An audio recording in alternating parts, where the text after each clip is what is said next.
지금은 전과 같지 않지만 옛날에는 족보를 많이 따졌습니다. 김씨, 이씨, 박씨 등등 가문을 많이 따지셨고 족보를 따시는 분들을 보면 훌륭한 인물이 그 가문에 있기 때문에 집안을 굉장히 자랑스럽게 생각하게 됩니다. 저희 교회에 유씨성을 가진 우리 집사님 한 분께서 유씨 가문이 미국에 일찍부터 오셔가지고 교육계에 굉장히 많이 헌신을 했다고 그러시더라고요. 학교도 많이 세우고. 그래서 무슨 학교냐고 그랬더니 UCLA, UC 버클리, UC 산타바바라 되게 많더라고요. 하나님께서 그 가문을 굉장히 들어 쓰신 것 같습니다. 교육계를 위해서. 오늘 본문의 마태복음 1장은 예수님 가문의 족보를 나열함으로 시작이 됩니다. 신학자들에 의하면 마태복음은 혈통의 정통성을 주장하는 유대인들에게 예수님을 전하기 위해서 쓰여졌다고 기록하고 있습니다. 그래서 이스라엘 사람들의 믿음의 조상으로 인정하는 아브라함, 그리고 사랑받았던 왕 다윗, 그리고 위대한 지혜의 왕 솔로몬 등을 들어가면서 예수님의 정통성을, 그 가문에서 태어나신 정통성을 증명하면서 유대인에게 오신 예수님의 스토리를 전하는 것이 마태복음이라고 합니다. 원래 아브라함의 가문을 들자면 실은 아담부터 족보가 시작이 되어야 됩니다. 아담, 그의 아들 셋, 그 다음에 에노스, 나코, 그 다음에 그 가문을 통해서 에녹이라는 사람이 나왔습니다. 우리가 잘 아는 에녹, 하나님과 동행했던 에녹이 무두셀라를 낳았고, 무두셀라는 라멕은 노아를 낳습니다. 그리고 무두셀라 이름이 전에 뭐라고 그랬죠? 그가 죽으면 심판이 온다라는 뜻이었습니다. 노아의 시대에 할아버지였던 무두셀라가 죽습니다. 죽었던 때가 노아가 600세 되던 그 해고 홍수가 났습니다. 노아의 아들이 3명이 있었습니다. 그 중에서 셈이 계보를 이어갑니다. 셈의 아들 아르박삿의 아들 셀라, 그리고 나코 이어져서 나홀이라는 사람이 나오고, 아브라함과 나홀의 아들 데라, 그리고 데라의 아들이 바로 아브라함이었습니다. 그러니까 아담부터 이어졌던 이 계보가 실은 아브라함 족보를 따지고 보면 그 이전부터 나와야 되는데, 오늘 이 마태복음의 족보를 보면 아브라함과 다윗의 자손 예수 그리스도의 세계라 이렇게 시작이 되어야 됩니다. 이 세계라는 말은 지니알러지, 족보다 그런 말입니다. 왜 예수님의 족보가 아브라함 때부터 이어져 내려왔을까요? 신학자들은 특별히 아브라함 때에 하나님께서 말씀의 약속을 주셨기 때문에 그렇다고 합니다. 일리가 있습니다. 요한복음 1장 14절의 말씀을 보면 말씀이 육신이 되어 우리 가운데 거하셨다 말씀하고 있어요. 예수님을 말씀하고 있는 것이지요.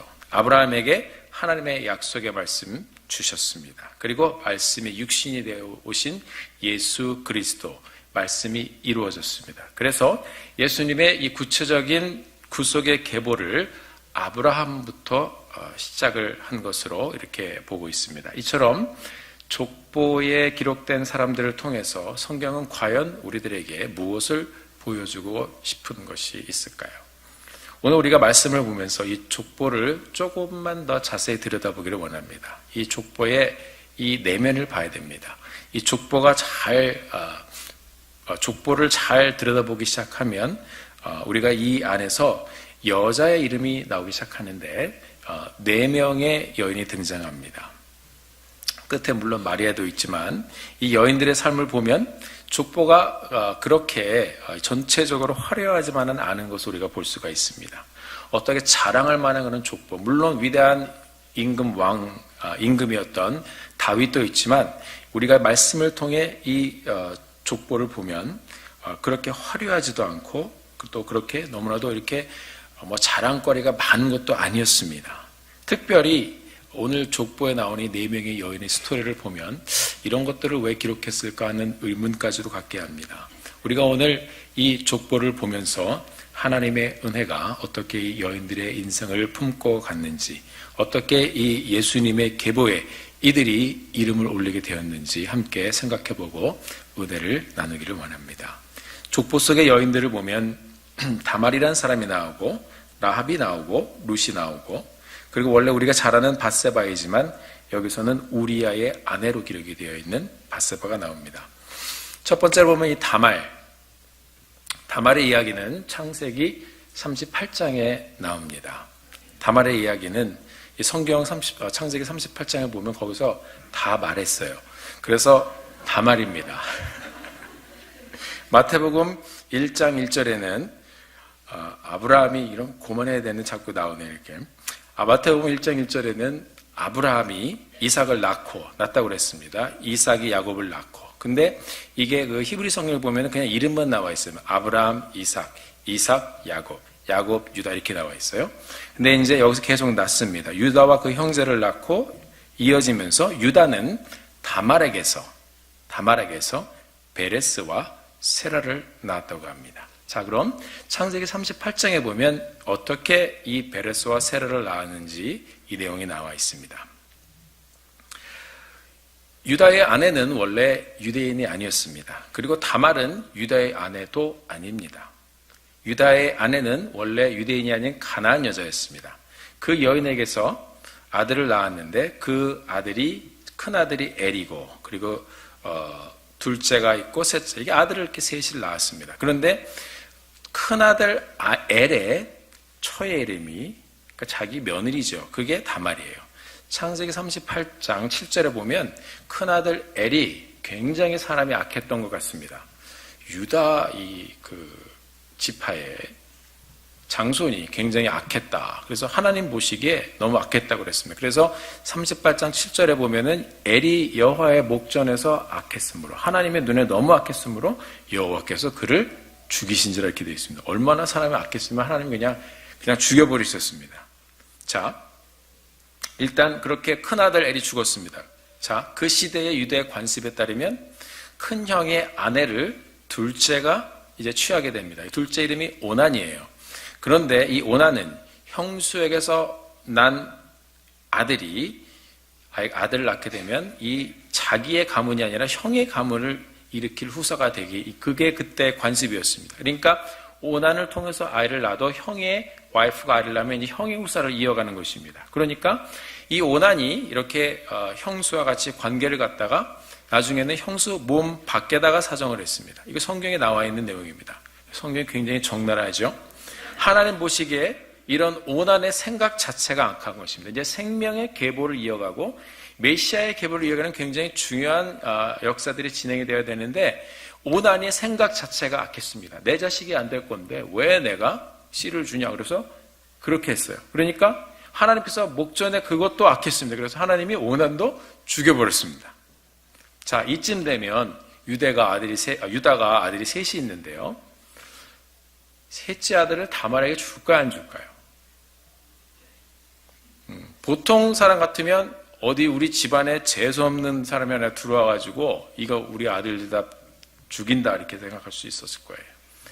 그런데 다말이 기다렸는데요, 안 주는 겁니다. 자, 우리가 그 시대를 잘 봐야 됩니다. 지금 고대 근동에서는 특별히 이 가문의 계보를 잇는 것은 굉장히 중요한 사명이었습니다. 그리고 자식들을 그때 많이 낳습니다. 자, 아버지가 이제 유다가 다말에게 셋째가 장성해도 안 줍니다. 성경을 잘 보면 창세기 38장 12절에 보면 얼마 후에 이렇게 기록이 되어 있습니다. 이 얼마 후라는 말은 이제 하나님의 개입이 시작되는 그런 단어예요. 유다의 아내가 죽습니다.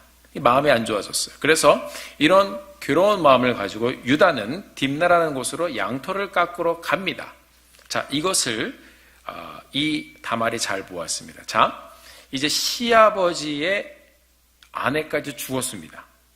뭐 할머니였겠지만 그래도 이제 점점 두려워집니다. 자, 후사를 이어야 하는 이 가문의 책임을 지고 있는 이 다말이 기다리고만 있을 수 없었습니다. 그래서 이 다말이 자기 시아버지에게 접근하기 시작하는데 창녀로 위장을 했습니다. 그래서 시아버지 유다에게 접근을 합니다. 유다가 다말에게 속아서 관계를 맺었습니다.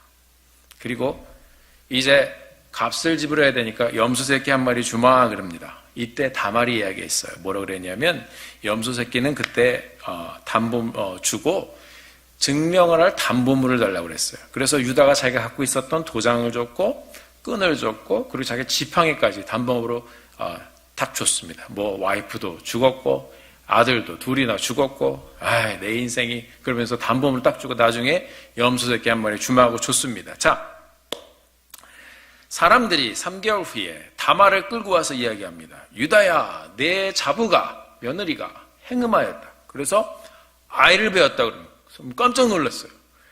그리고 나서 얘기합니다. 자, 이제 이 여자를 태워 죽여라 그랬어요. 그 고대 시대 사람들은 굉장히 사람들이 단순합니다.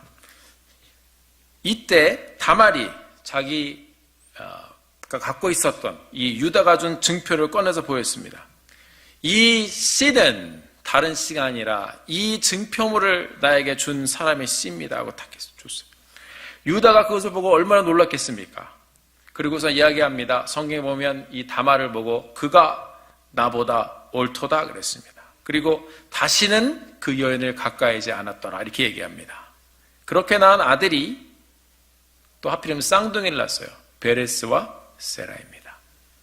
오늘날에는 이해가 되기 어려운 이야기지만 고대 근동의 역사로 넘어가 보면 가문을 잇는 중요한 과업, 이것을 유다의 아내도 죽고 아들들도 죽었을 때 이 다말이라는 여인이 지혜를 짜서 또 분명히 하나님이 거기에 개입을 하셨습니다. 이 다말을 통해 유다 가문의 후사가 생깁니다. 베레스. 그리고 그 계보가 요셉에게까지 이어집니다. 자, 유다는 이제 셋째도 혹시 죽을까봐 주지 않으려고 했죠.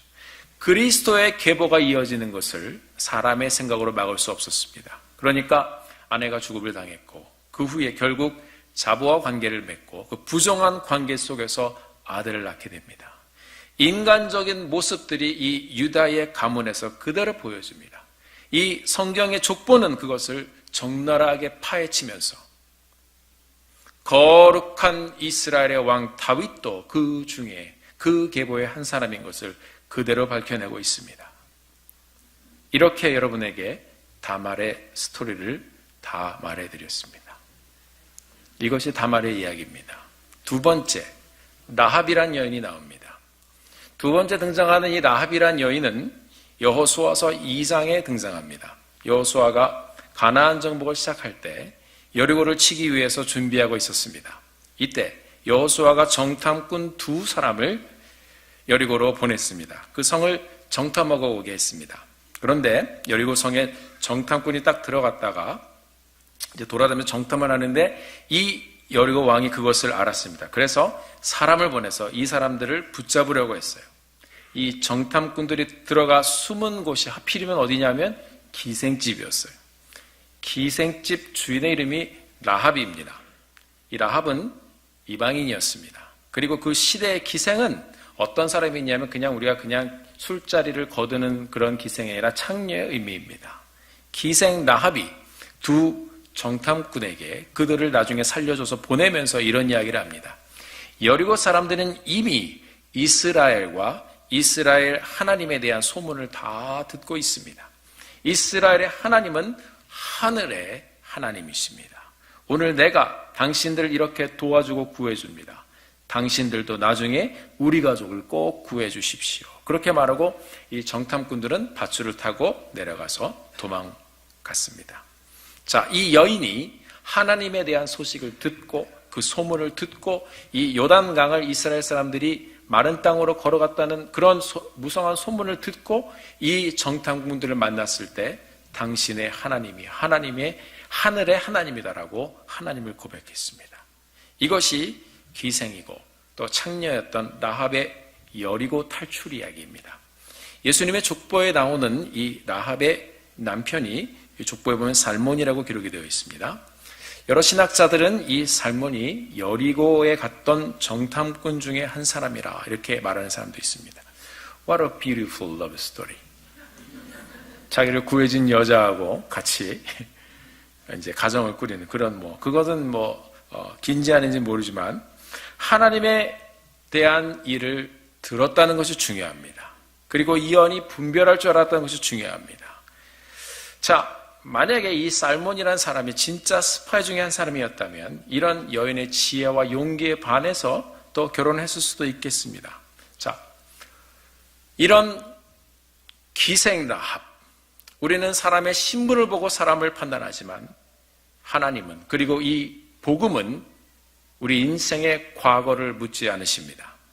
어떤 죄를 지었든 지금 하나님을 인정하고 예수 그리스도를 믿고 지금 예수를 시인하면 하나님께서 그 믿음을 보시고 구원을 베풀어 주시는 것입니다.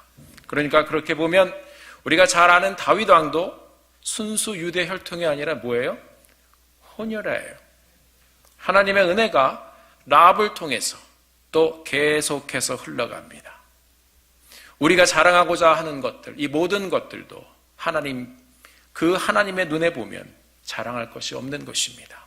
다윗 왕도 그 위에 족보를 캐보면 이제 기생이었고 창녀였고 이방인이었던 그의 계보의 역사를 인정하지 않을 수 없게 된 것입니다. 이것이 바로 라합의 이야기입니다.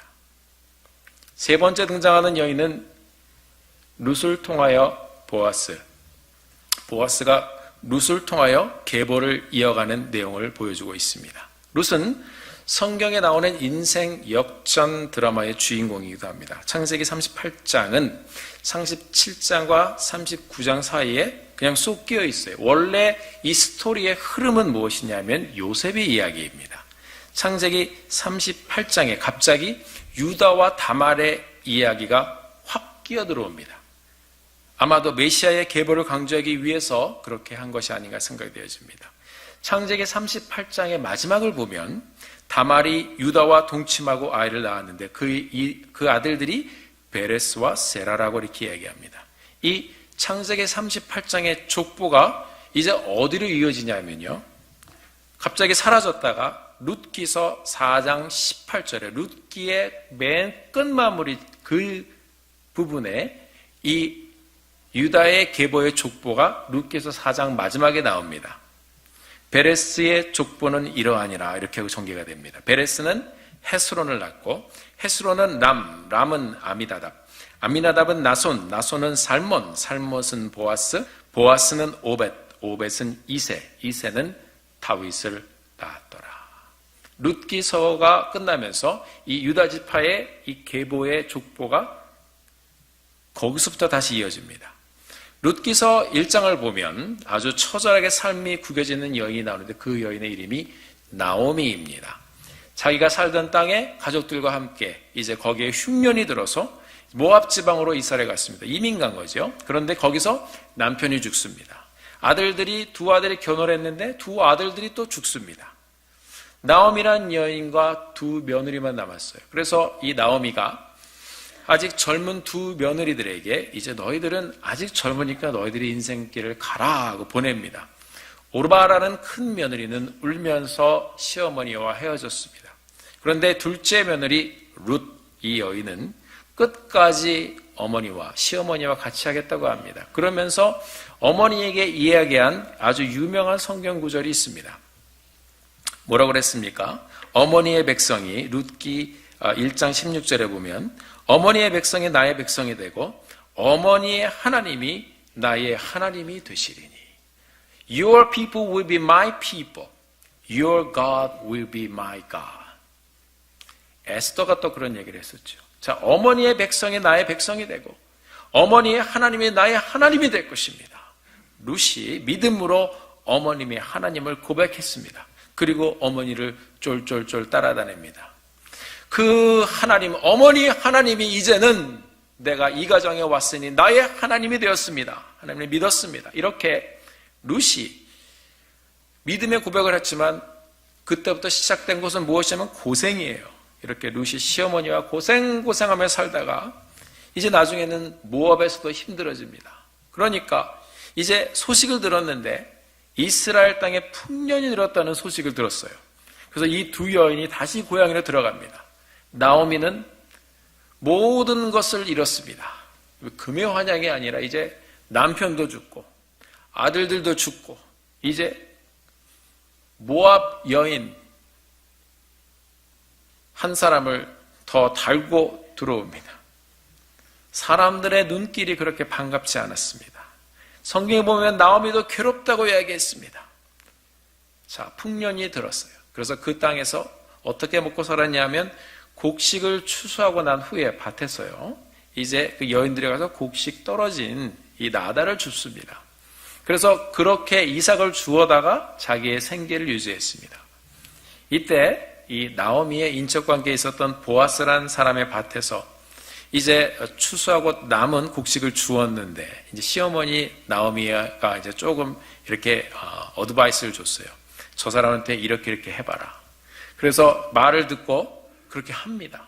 자, 보아스가 이제 이 룻을 보고 마음에 들었어요. 둘이 결혼을 했어요.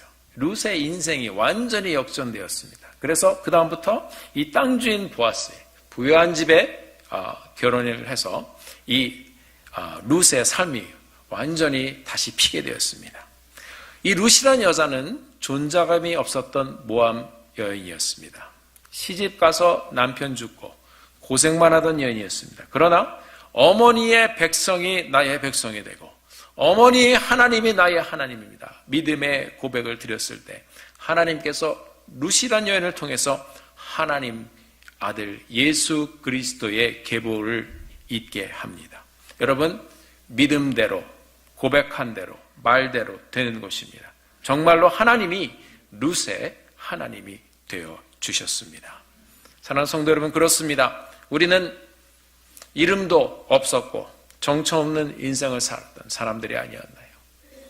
이 땅 미국으로 올 때도 무엇인가 확실한 무엇이 없이 그렇게 오신 분들이 많으실 것입니다. 꿈을 가지고 소망을 가지고 그렇게 살다 보니까 우리가 예수님을 만났고 복음의 소식을 들었고 하나님을 믿었습니다. 하나님께서는 그런 부족한 여러분과 저 같은 우리 모든 사람들을, 예수를 믿는 사람들을 통해서 하나님의 계보를 잇게 하셨습니다. 룻이란 여인도 마찬가지입니다.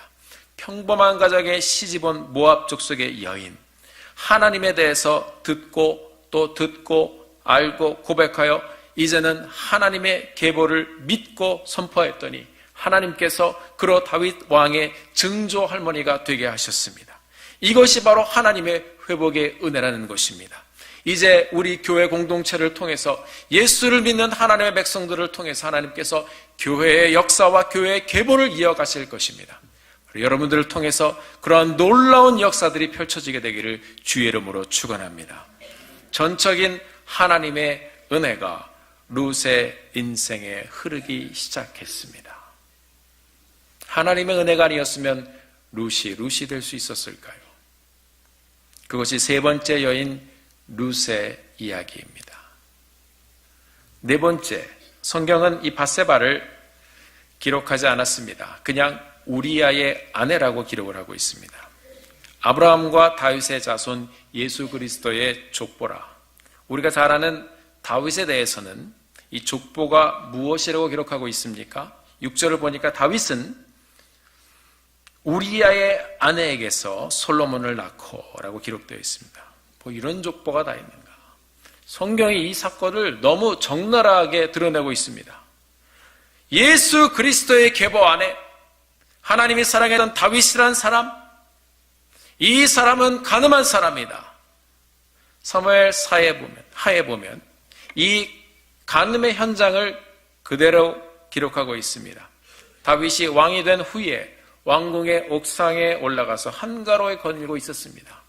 한 여인이 목욕을 하는 장면을 이 왕이 지붕에서 봅니다. 이 여인이 누구였냐 하면 다윗의 부하, 오늘 이 족보에 나온 우리아라는 사람의 아내 밧세바라는 여인이었습니다. 그 여인의 목욕하는 모습에 반해서 이 여인을 왕궁으로 데리고 오게 했습니다. 하나님이 주신 그 힘을 이제 죄짓는 데 쓰고 있는 것입니다. 그리고 부적절한 관계를 맺었습니다. 이것이 밝혀질까 봐 결국 밧세바의 남편이었던 우리아를 아주 심한 전쟁터에 보내서 의도적으로 그를 죽게 합니다. 그리고 밧세바를 자기 여자로 만들었습니다. 그 둘 사이에 난 아들이 솔로몬입니다. 다윗은 위대한 사람이었습니다. 블레셋의 거인 골리앗을 돌 하나로 쳐 죽인 용사입니다. 전장에서 늘 이기며 이 이스라엘을 강하게 만들었던 다윗입니다. 그리고 또한 온 나라가 함께 예배하도록, 찬양하도록 이 전국적인 예배 시스템을 이 국가적으로 장려하며 일으켰었던 놀라운 사람이었습니다. 그러나 그는 범죄했습니다. 철저하게 무너졌습니다. 그때 하나님의 말씀을 듣고 그는 회개했습니다. 하나님의 용서를 다시 구하고 다시 하나님 품으로 돌아갔습니다. 하나님은 말씀을 통해서 사랑하는 다윗의 과거를 그대로 성경에 집어넣어 버리셨습니다. 아무리 뛰어난 다윗이라고 할지라도, 아무리 용맹스러운 다윗이라 할지라도 하나님의 은혜가 없었다면 다윗 되지 못했을 것입니다. 마태복음의 족보에 하나님은 밧세바의 이름을 기록하고 있지 않습니다. 그것이 하나님의 고통이 아닐까 하는 생각이 듭니다.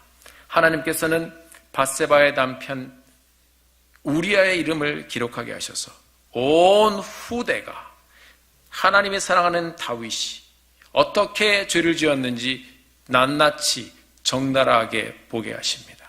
다윗이 우리아의 아내, 충신, 우리아의 아내를 범했다. 그게 다윗이다. 무엇을 보여주고 우리에게 말씀하고 있습니까?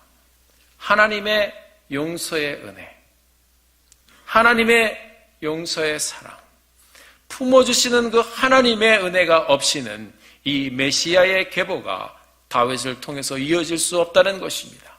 하나님의 허용의 그 은혜가 없었다면 이 메시아의 계보가 밧세바라는 여인을 통해서도 이어질 수 없었다는 것을 말씀해주고 있습니다. 사랑하는 성도 여러분, 이렇게 오늘 우리가 이 4명의 족보에 등장하고 있는 여인들의 삶을 잠깐 보았습니다. 다말, 라합, 룻, 그리고 우리아의 아내 밧세바. 이들 중에 정상적으로 그냥 한 번에 결혼하고 그렇게 살았던 사람 없습니다. 라합은 물론 그렇게 결혼을 했지만 그의 직업을 보면 창녀였고 기생이었고 시아버지와 동침하여 아이를 낳은 사람도 있고, 밧세바는 간음자였고, 우리 인생들은 선민을 따지고 왕족을 따지고 우리의 소셜 스테러스를 따지고 나의 의를 따집니다. 나의 신앙의 경험을 따지고. 하나님께서 우리 족보를 통해서 보여주신 것이 무엇입니까? 너의 눈에는 너희는 모두 다 죄인이라는 것입니다. 예수 그리스도가 이 땅에 오기까지 인생이 할 수 있는 일은 없다는 것을 족보를 통해서 우리에게 보여주고 있는 것입니다. 이런 인생들을 구하기 위해서 삶의 현장에서 그렇게 엎치락 뒤치락하며 사는 인생들을 구하기 위해서 예수님이 오셨음을 이 족보를 통해서 보라고 말씀하고 있는 것입니다. 하나님이 아브라함에게 말씀을 주셨어도 그것을 이룰 수 있는 것은 사람이 아니라는 것을 보여주는 것입니다. 이 족보 속의 여인들, 그들의 삶의 아픔과 그들의 삶의 고통과 그들의 삶의 모든 어려움을 하나님이 함께 품으셨기에 예수님의 구속사가 여기까지, 오늘 우리에게까지 오게 된 줄로 믿으시길 바랍니다. 이 예수님의 족보를 보면서 이 족보가 이들뿐만 아니라 바로 여러분과 저를 함께 품고 있는 것을 보게 되기를 주님의 이름으로 간절히 부탁드립니다. 아브라함에서부터 예수 그리스도까지 우리는 아브라함을 잘 알고 있어요. 늙은 아브라함과 그의 아내 사라, 아이를 낳을 수 없는 사람이었습니다. 그럼에도 불구하고 하나님의 전적인 은혜로 그들이 아들을 갖습니다. 하나님이 그들 중에 거하시고 역사하신 것입니다. 인간이 할 수 있는 그러한 태생이 아니었습니다. 하나님의 전적인 은혜로 예수 그리스도의 계보가 그렇게 시작되었습니다. 그래서 이삭이 예수님을 예표하는 사람이라고 신학자들은 말하고 있는 것입니다. 예수님은 어떻습니까? 마리아, 지난주에 우리가 마리아에 대해서 말씀을 들었습니다. 은혜를 받은 자요, 성령으로 잉태하여 아들을 낳았습니다. 내가 여호와께 은혜를 입었느니라. 하나님의 전적인 은혜, 하나님의 전적인 택하심, 성령으로 잉태하여 메시아 예수 그리스도를 품에 안은 여인이 되었습니다. 인간의 능력으로는 절대로 이룰 수 없는 사건입니다. 결국 이 족보의 시작과 끝이 보여주는 것이 무엇입니까? 우리 인생의 시작도 끝도 우리 삶의 역사와 기본은 사람의 힘으로는 안 된다는 것입니다. 여러분의 인생의 시작도 여러분의 인생의 끝도 하나님의 은혜가 없이는 안 된다는 것입니다. 이 성탄의 계절에 우리 믿음의 공동체가 하나님의 은혜를 더 깊이 붙잡고 하나님, 내가 구원받은 자로 이렇게 나와 있는 것, 이렇게 예배드리는 것, 하나님, 나의 가정도 우리도 이렇게 우리의 삶 가운데서 많은 문제와 시련을 가지고 씨름하고 있지만 하나님, 시작도 끝도 모두 하나님이 하실 것임을 내가 믿습니다. 이렇게 고백하며 하나님께 나가는 귀한 이 아침의 여정이 되기를 주님의 이름으로 축원합니다. 이 족보는 예수님이 오심으로 막을 내렸습니다. 그 뒤에 없어요. 이 땅에 오신 예수 그리스도께서 십자가에 죽으시고 부활하셔서 이제 예수를 믿는 모든 사람들을 품으시고 이들을 통하여 복음의 계보를 시작하셨습니다. 예수를 믿는 여러분과 제가 이렇게 예수님이 낳은 교회입니다. 콩코드 침례교회 공동체가 하나님이 낳은 교회입니다. 우리가 함께 이 구원의 족보에 하나님의 은혜를 믿음으로 이름을 올려 주님과 동행하며 이 계보의 역사를 함께 이어나가는 교회가 되어야 할 것입니다. 이제 예수님의 승천 후에 펼쳐지는 족보는 이제 믿는 자들의 족보가 이제 펼쳐지는 것입니다. 얼마나 드라마틱한 드라마입니까?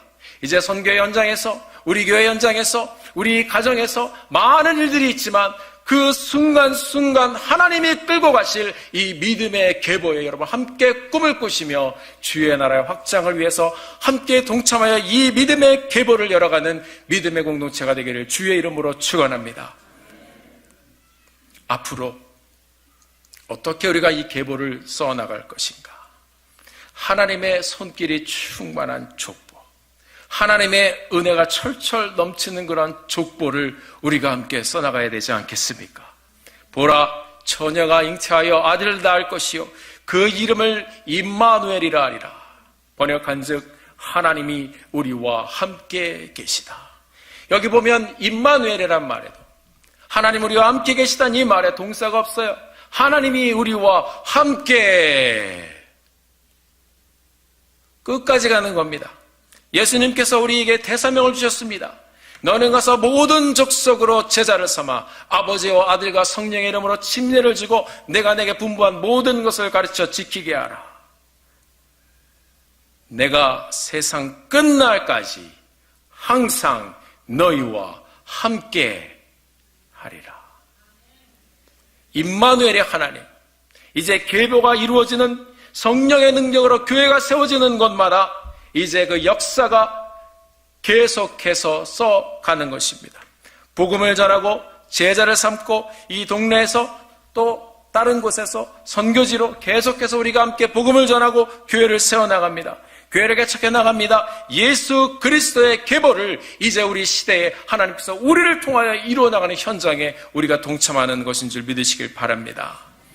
내 여인에게 임했던 놀라운 하나님의 은혜를 생각을 하면 우리 삶에도 이제 그 하나님의 은혜가 동일하게 임하실 것을 함께 고백하기 원합니다.